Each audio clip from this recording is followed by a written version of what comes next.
시작. 그들이 날마다 성전에 있든지 집에 있든지 예수는 그리스도라고 가르치기와 전도하기를 그치지 아니하니라. 지난 시간 우리는 교회 내부에 틈타는 사탄의 역사를 물리친 초대교회를 배웠습니다. 교회 안에 거짓됨과 물질주의, 인본주의의 누룩이 제거되자 사도들의 손에 표적과 기사가 많이 일어났습니다. 믿고 주께로 나오는 자가 더 많아졌습니다. 이처럼 핍박과 어려움을 이겨내고 나면 더 큰 풍성한 은혜와 성장의 역사가 있게 됩니다. 그런데 복음에 대적하는 사람들은 교회가 이처럼 왕성하게 성장하는 것을 보자 그 마음에 시기심이 가득하게 되어 또다시 교회를 핍박하였습니다. 복음 역사가 활발하게 일어날수록 그 박해와 강도가 점차 세워져 가고 있습니다. 그러나 사도들은 거세어가는 박해에도 불구하고 계속해서 예수님을 증거하고 전도하는 것을 그치지 않았습니다. 우리는 조금만 어려움을 만나면 복음을 전하려고 다 했다가도 그쳐버리기 쉽습니다. 그러면 사도들은 어떻게 거세어져가는 핍박 속에서도 포기하지 않고 계속해서 그치지 않고 복음 역사를 섬길 수 있었을까요? 본문 말씀을 통해서 우리는 그 비결을 배울 수 있습니다. 제가 이 비결을 배우고 그치지 않고 복음 역사를 섬기는 저희 모두가 될 수 있기를 기도합니다. 아멘. 본문 말씀은 초대교회에 임한 두 번째 박해입니다. 기억하시죠? 첫 번째 박해는 베드로가 미문에 앉아있던 안진뱅이를 일어나 걷게 하고 또 성전에서 그 모인 무리들에게 말씀을 가르치자 그 메시지를 들었던 종교 지도자들이 이제 처음 핍박을 하게 됩니다. 그 처음 핍박하게 된 원인을 보면 베드로의 메시지의 내용 때문에 그랬죠. 죽은 자들의 부활이 있다. 예수님이 부활하셨다. 이 부활에 대해서 증거하니까 그 메시지는 자기의 죄를 지적하는 것이고 자기 생각에 맞지 않았기 때문에 그렇게 핍박을 시작했습니다. 그런데 이제 이 두 번째 핍박의 원인은 바로 그들의 내면의 시기심 때문에 이제 핍박이 시작됩니다. 17절을 보십시오. 대제사장과 그와 함께 있는 사람, 즉 사두개인의 당파가 다 마음에 시기가 가득하여. 첫 번째 박해 때 그들은 사도들에게 다시는 예수님의 이름으로 가르치지도 말고 말하지도 마라 그렇게 하고 이제 겁만 주고 보냈습니다. 그런데도 사도들은 전혀 기죽지 않고 계속해서 말씀을 전했습니다. 그로 말미암아 교회가 든든히 세워져 가고 믿는 자들의 수는 더욱 많아졌습니다. 사도들의 손을 통해서 기사와 표적이 나타나고 병든 자들이 나음을 얻고 귀신이 쫓겨나가는 그런 역사가 있었습니다. 그래서 백성들이 막 인기가 있었죠. 그래서 베드로가 지나가는 길목에다가 그냥 병자들을 세워놓고 그림자라도 이렇게 스쳐 지나가도록 하기 위해서 그렇게 인기가 올라가고 막 부흥을 하니까 그들의 마음 가운데 시기심이 가득하게 임하게 되었습니다. 마음에 어떤 대상에 대한 시기심이 생기게 되면 그 대상은 이제 증오와 미움의 대상으로 바뀌게 됩니다.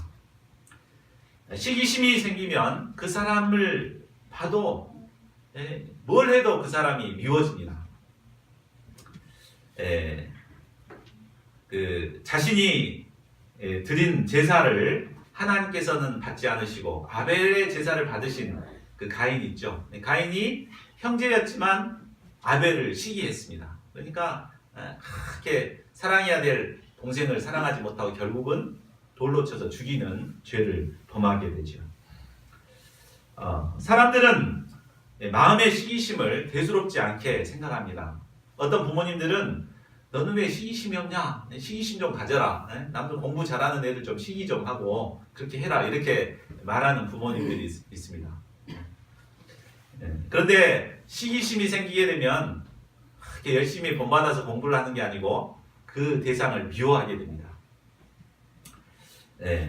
그래서 이 시기심은 결국은 죄로 연결되는 것을 볼 수 있습니다.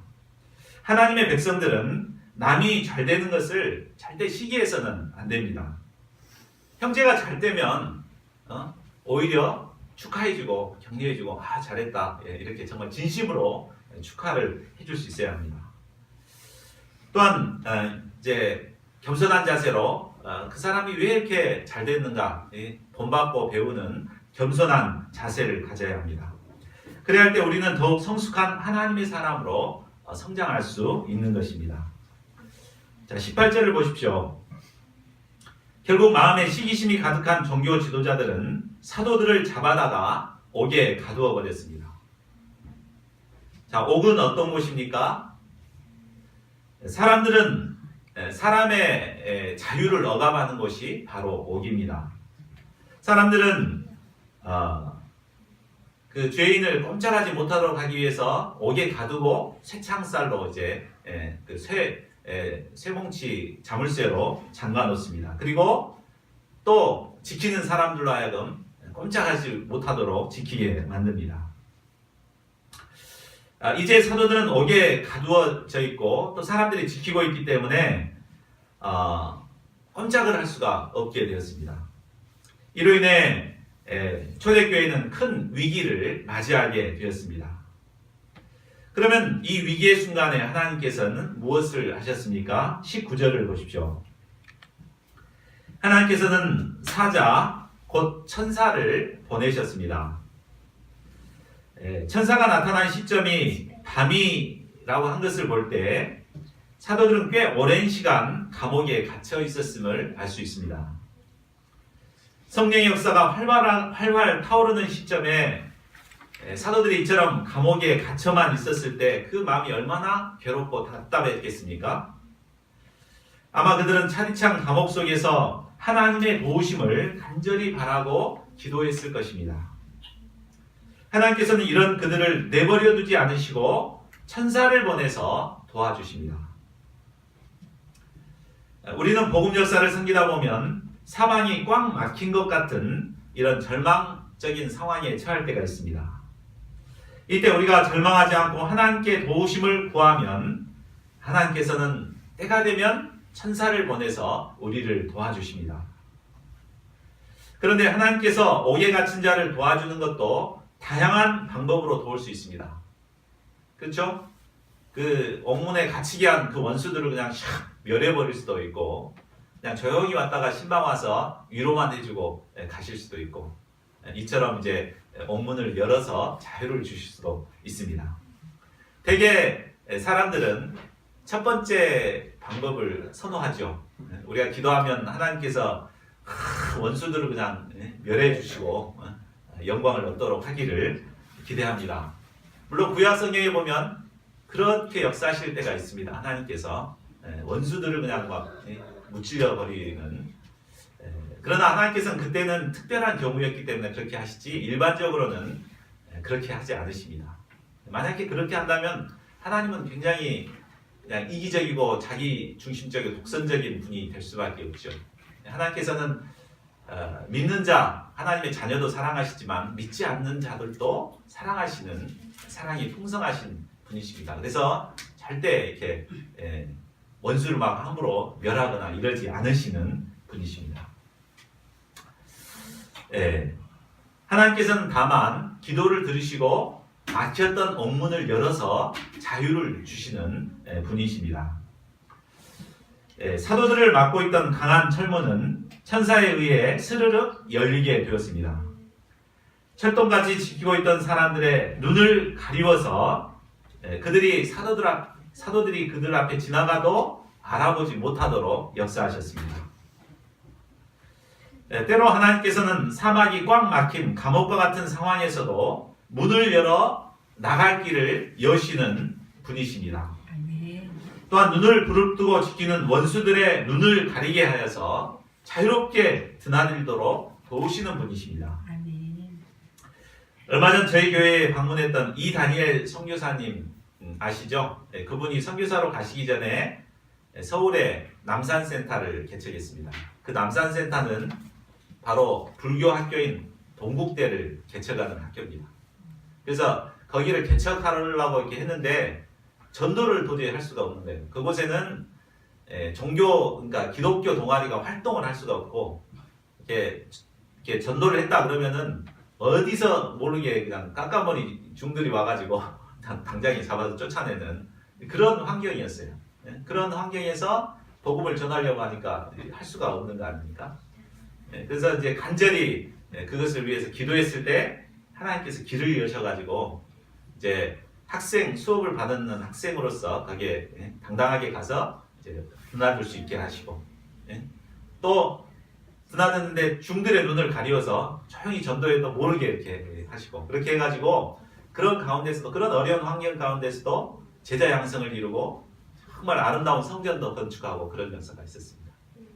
제가 여러 센터를 다녀봤는데 가장 아름다운 센터가 바로 여기 그 남산센터였어요. 언제 기회 있으면 한번 가보십시오. 그렇게 아름다운 센터를 만들어 놓고 그곳에서 지금은 양들이 이렇게 자유롭게 드나들며 말씀을 공부하고 있습니다. 하나님께서는 꽉 막힌 것 같은 옥문을 열어주시는 분이십니다. 이 하나님께서 도우실 때 우리는 꽉 막힌 것 같은 이런 상황에서도 하나님의 역사를 섬길 수가 있습니다. 순천대 캠퍼스 보면은 꽉 막혀 있는 것 같습니다. 뚫어보려고 이렇게 해도 잘 안 뚫리고 그렇습니다. 그러나 하나님께서 역사하시면 그곳에 길을 내시고 복음을 전할 수 있는 문을 열어주실 것입니다. 아멘. 자, 그러면 옥문이 열린 후에 우리가 해야 할 일이 무엇이겠습니까? 20절을 같이 읽어보겠습니다. 20절 시작. 가서 성전에 서서 이 생명의 말씀을 다 백성에게 말하라. 네. 하나님께서 사도들에게 주시는 명령은 두 가지였습니다. 그 첫째는 성전으로 가라는 명령입니다. 자, 성전은 어떤 곳입니까? 성전은 자신들을 핍박하는 종교 지도자들이 날마다 다니면서 영향력을 발휘하는 그들의 안방과도 같은 곳입니다. 때문에 그곳으로 가게 되면 사도들은 몇 시간도 못 돼서 또다시 잡혀올 것이 뻔한 것입니다. 그럼에도 불구하고 왜 하나님께서는 성전으로 가라고 하셨을까요? 왜냐하면 그곳에는 하나님의 생명의 말씀이 필요로 하는 백성들이 있기 때문입니다. 우리가 캠퍼스가 우리를 반겨주지 않지만 그곳에도 하나님께서 택하신 백성들이 있습니다. 그렇기 때문에 우리가 가서 전해야 되는 것입니다. 우리는 정말 반겨주는 사람이 없다 할지라도 하나님께서는 우리가 캠퍼스에 가서 복음을 전하기를 원하십니다. 자, 둘째로 생명의 말씀을 다 말하라는 명령입니다. 우리가 전하는 복음의 말씀은 사람들에게 참 생명을 주는 말씀입니다. 로마서 3장 23절은 말합니다. 모든 사람이 죄를 범하였음에 하나님의 영광에 이르지 못하더니 모든 사람은 죄로 말미암아 죽어서 영원한 심판을 받아야 할 운명에 처해 있습니다. 이런 자들이 생명을 얻어서 하나님의 영광에 이룰 수 있는 길은 무엇입니까? 그것은 바로 예수 그리스도를 통해 이루신 복음을 영접할 때만이 가능합니다. 사도행전 2장 12절은 말합니다. 다른 이로서는 구원을 받을 수 없나니 천하 사람 중에 구원을 받을 만한 다른 이름을 우리에게 주신 일이 없음이라 하였더라. 오직 예수 그리스도를 통한 복음만이 우리에게 참 생명을 주십니다. 그러므로 우리는 이 생명의 말씀을 다 말해야 합니다. 여기서 다 말하라는 것은 남김없이 모두 말하라는 것입니다. 우리는 생명의 말씀을 전할 때 상대의 눈치를 보며 전하기 쉽습니다. 그래서 상대가 듣기 좋아하는 말만 하고 부담스러운 말은 하지 않기 쉽습니다. 그러나 증거자는 상대방이 어떻게 생각하든 간에 생명의 복음을 남김없이 모두 말해야 합니다. 가서 성전에 서서 이 생명의 말씀을 다 백성에게 말하라. 이 말씀은 하나님께서 주신 절대적인 명령이었습니다. 자, 그러면 사도들은 이 명령을 어떻게 순종합니까? 21절 상반절을 보십시오. 그들은 명령이 떨어지기가 무섭게 그 즉시로 순종합니다. 밤늦게 오후에서 나왔는데도 집으로 가지 않고 성전으로 가서 사람들이 새벽에 기도하는 때를 기다렸습니다. 특히 새벽에 성전으로 오는 백성들은 정말 그 중에서도 하나님의 말씀을 간절히 사모하는 영적인 소원이 충만한 자들이었을 것입니다. 사도들은 이들에게 생명의 말씀을 담대히 다 증거했습니다. 21절 하반절을 보십시오. 그 사실을 모르던 대제사장과 종교 지도자들은 공회를 열었습니다. 그리고 이스라엘 족속의 원로들까지 다 모아서 아주 큰 재판을 열게 되었습니다. 그들은 그만큼 초대교회가 성장해가는 문제를 심각하게 여기고 있었던 것입니다. 그런데 정작 신문을 받아야 할 피고는 오지 않았습니다. 사람을 오게 보내서 사도들을 잡아오라고 했지만 그들은 빈손으로 돌아와서 보고합니다. 23절을 보십시오. 우리가 옥에 가봤더니 옥은 든든히 잠겨있고 지키는 사람들은 문에 서 있는데 문을 열어보니 그 안에 한 사람도 없습니다. 지난밤에 천사가 옥문을 열어서 사도들을 밖으로 분명히 내보냈는데 그 자리가 완전히 문이 닫혀있고 잠겨있고 또 지키고 있던 사람 전혀 아무것도 보지 못한 상태였습니다. 참 신비스러운 일이죠. 이 보고를 받은 자들은 이 일이 장차 어찌 될까 몹시 당황했습니다. 25, 26절을 보십시오. 그러던 중에 사도들이 성전에 서서 백성을 가르치고 있다는 보고를 받게 되었습니다. 성전 맡은 자는 부하들을 데리고 가서 사도들을 잡아왔습니다. 그런데 사람들이 보고 있기 때문에 강제로는 못하고 아주 정중하게 저희와 함께 조금 잠깐 시간 좀 내주시겠습니까? 하고 공손하게 사도들을 데리고 왔습니다. 그들은 백성을 두려워했기 때문에 그렇겠죠. 그만큼 백성들은 사도들을 존경하고 있었고 사도들은 그만큼 영향력이 있었던 것을 알 수 있습니다. 자, 27, 28절을 보십시오. 사도들이 드디어 공회에서 재판을 받게 되었습니다.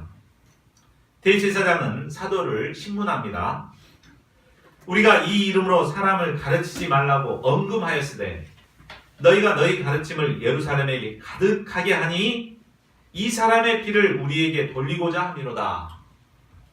자, 이 질문을 보면 그들은 사도들이 예루살렘에 가득히 복음을 전하는 것이 바로 예수님을 죽인 책임을 자신들에게 돌리고자 함이라는 그런 피해의식을 갖고 있음을 알 수 있습니다.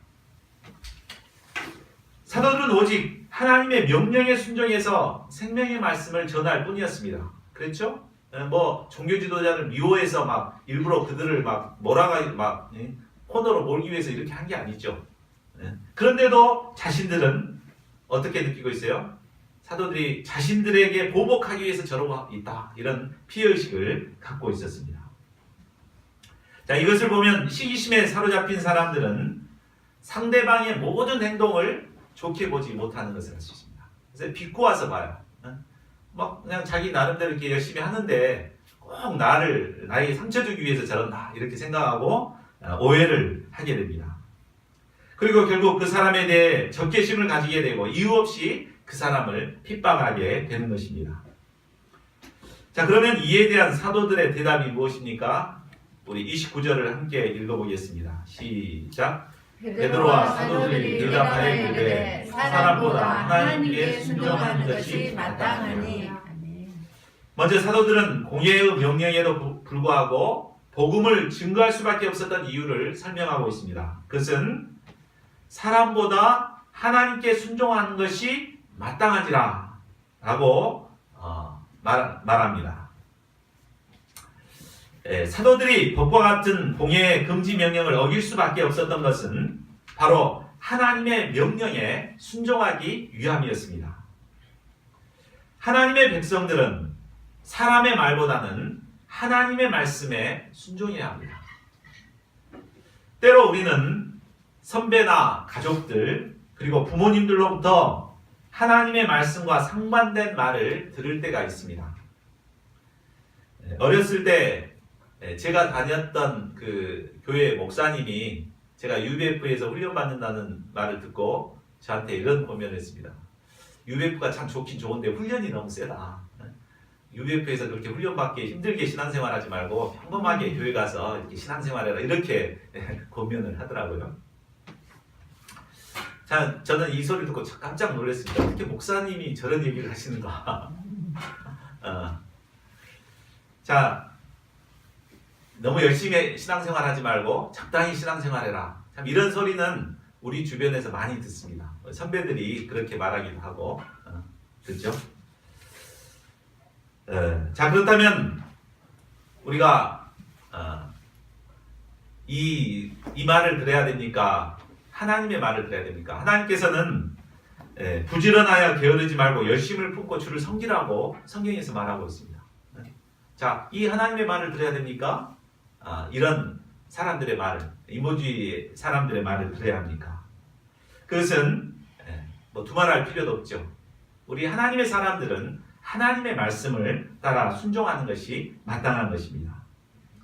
30절과 31절을 보십시오.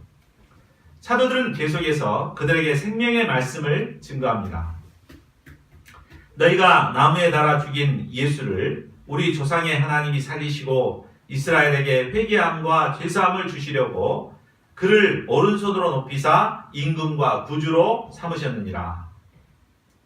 자, 너희가 나무에 달아 죽인 예수라는 말은 바로 그들의 죄를 지적하는 말입니다. 예수님을 십자가에 못 박아 죽인 주범은 바로 대제사장과 종교 지도자들이었습니다. 그들은 빌라도를 압박하고 백성들을 선동해서 결국 예수님을 십자가에 못 박아 죽였습니다. 그러므로 빌라도와 무지한 백성들은 깃털이라고 한다면 그들을 뒤에서 조정한 이 종교 지도자들은 몸통이라고 볼 수 있습니다. 그들은 눈에 가시와 같은 예수님만 죽이면 자기들의 세상이 될 것이라고 생각했습니다. 그러나 하나님께서는 이 예수님을 죽은 자 가운데서 살리시고 높이셔서 임금과 구주가 되게 하셨습니다. 하나님께서 예수님을 살리신 가장 큰 이유는 바로 택하신 이스라엘에게 회개함과 죄사함을 주시기 위함이었습니다. 그러므로 그들이 아무리 씻을 수 없는 죄를 범했다고 할지라도 회개하고 예수님을 영접하면 죄사함의 은혜를 누릴 수 있는 것입니다.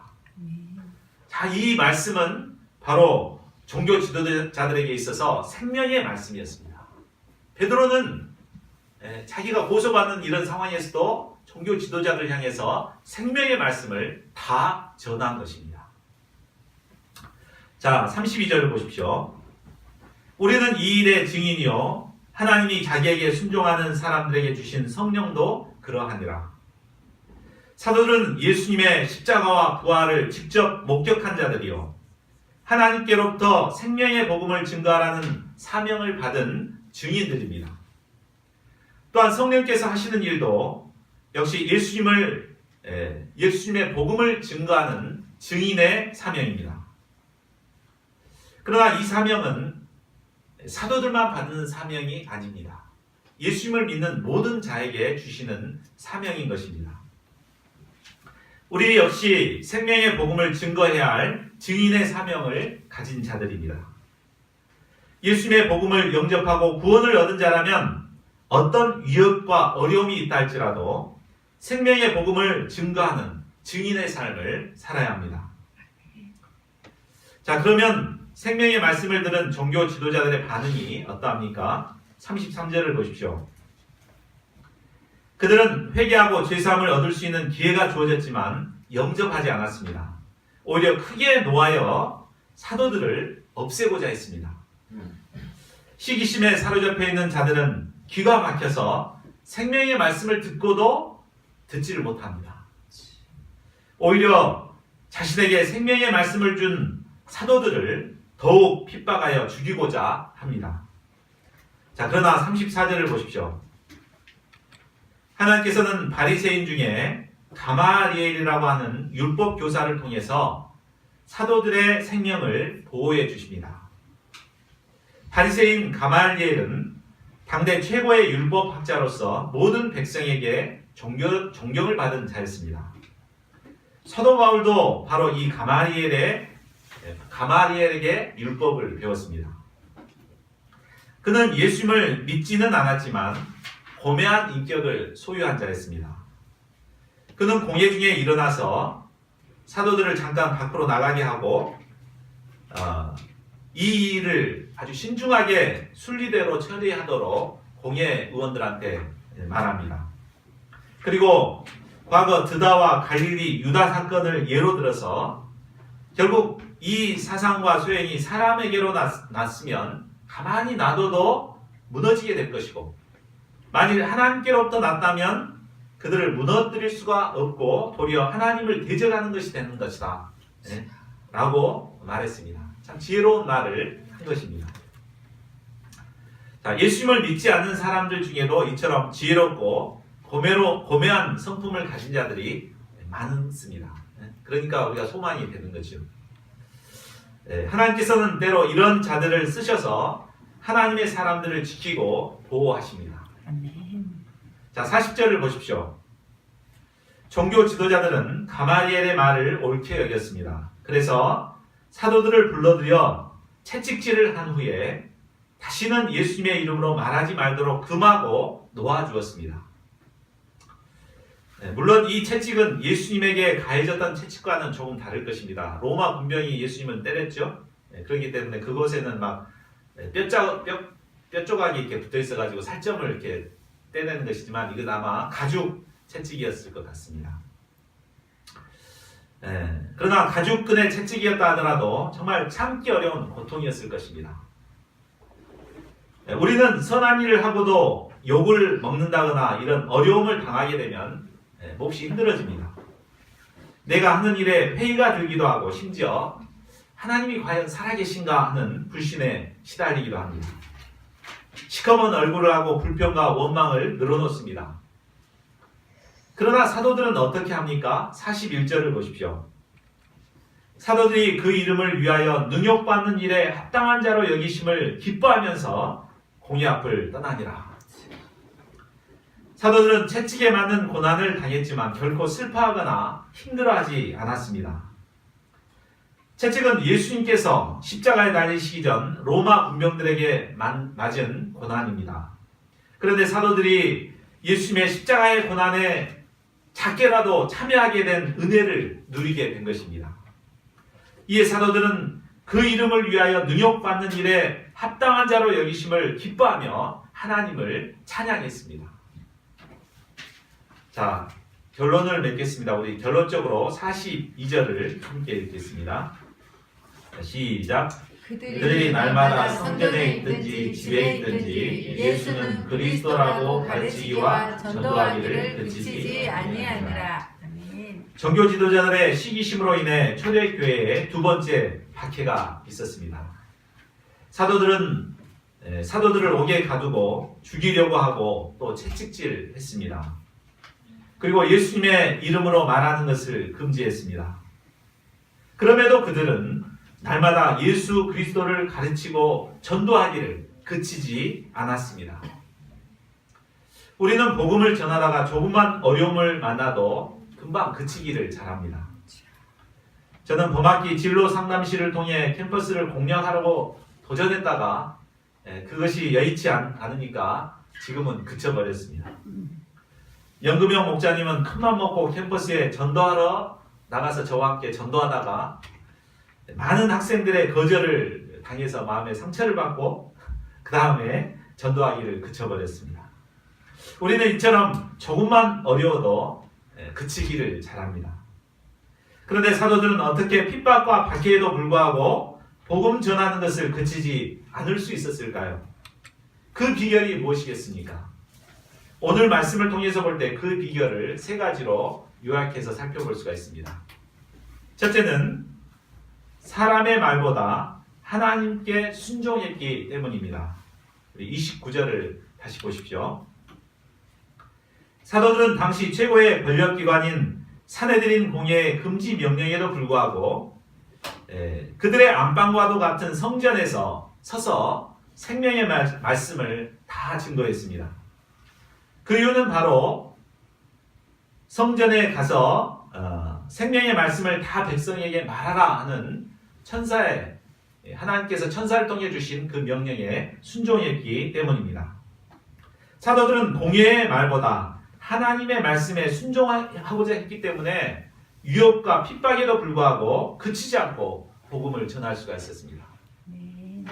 우리가 복음 역사를 섬길 때 이런 많은 방해가 있지만 그들의 말을 듣기보다 하나님의 말씀에 순종하고자 할 때 우리는 어떤 어려움도 이기고 그치지 않고 복음을 전할 수가 있습니다. 자, 두 번째로 그들은 복음의 증인이요 그들 안에 계신 성령님도 복음을 증거하시기 때문입니다. 32절을 보십시오. 우리는 이 일의 증인이요 하나님이 자기에게 순종하는 사람들에게 주신 성령도 그러하니라. 사도들만이 복음의 증인이 아닙니다. 예수님의 십자가와 부활의 복음을 영접한 우리 모든 신자들은 바로 예수님을 증거해야 할 증인들인 것입니다. 또한 믿는 자 속에 내주하시는 성령께서 하시는 일도 바로 우리로 하여금 예수님을 증거하도록 하시는 일입니다. 성령께서 내 안에 계시면서 끊임없이 우리 마음 가운데 이렇게 역사하시죠. 그래서 그런 소원을 우리에게 주시는 것입니다. 예수님의 십자가와 부활을 믿고 성령을 받은 신자라면 누구나 증인입니다. 우리가 어떤 어려운 상황에서도 그치지 않고 예수님의 복음을 증거해야 하는 것은 바로 하나님께서 이 일의 증인으로 우리를 세우셨기 때문입니다. 또한 우리 안에 성령께서 간절히 우리를 통해서 이루시기를 원하시기 때문입니다. 우리가 이것을 할 때 어떤 어려움 가운데서도 그치지 않고 복음을 섬길 수가 있는 것입니다. 자, 셋째로 주를 위해 받는 고난을 축복으로 여겼기 때문입니다. 41절을 보십시오. 사도들은 자신들이 복음을 전하는 것으로 인해 채찍을 맞았다는 것을 큰 영광으로 생각했습니다. 그것은 하나님의 인정을 받은 증거이기도 했습니다. 핍박과 고난이 하나님의 인정을 받는 증거라고 했습니다. 때문에 그들은 고난과 핍박을 두려워하지 않았습니다. 거절하고 조롱하고 심지어 채찍질하고 때리고 죽인다고 할지라도 그것을 특권으로 여기고 기쁨으로 말씀을 가르치고 전도하기를 그치지 않았습니다. 우리에게 이러한 핍박이 있다는 것은 바로 하나님께서 우리를 그만큼 인정하시고 있다는 것을 말해줍니다. 핍박이 없는 사람은 하나님 관심도 없는 사람 핍박도 없어요. 우리가 그런 사람들을 부러워할 필요가 없어요. 오히려 핍박이 있다는 것은 하나님께서 나를 그만큼 인정하시고 이런 핍박과 어려움을 주신다는 것을 알아야 합니다. 그럴 때 기쁨으로 그치지 않고 복음을 전할 수가 있는 것입니다. 자, 오늘날은 그 어느 때보다도 전도하기가 어려운 시대입니다. 캠퍼스에 나가보면 아무도 관심을 가지지 않고 오히려 조롱의 눈빛으로 우리를 대합니다. 우리는 이런 분위기에 기가 죽고 전도하기를 그쳐버리기 쉽습니다. 그러나 우리는 하나님께로부터 이 생명의 말씀을 다 백성에게 말하라 하는 명령을 받은 자들입니다. 또한 이 일을 위해 증인으로 세움을 받은 자들입니다. 저희 모두가 우리 안에 내주하셔서 도우시는 성령님의 도움을 받아 이 하나님의 명령에 순종할 수 있기를 기도합니다. 무엇보다 양을 얻고 인정받고자만 그것으로만 기뻐하고자 하는 우리의 가치관을 바꿔서 오히려 사람들에게 거절받고 조롱받고 핍박받는 것을 기쁨으로 여기는 자들이 될 수 있기를 기도합니다. 그래야 저희가 모든 어려움 가운데서도 말씀을 가르치고 전도하기를 그치지 않는 자들이 될 수 있기를 간절히 기도합니다. 요절 말씀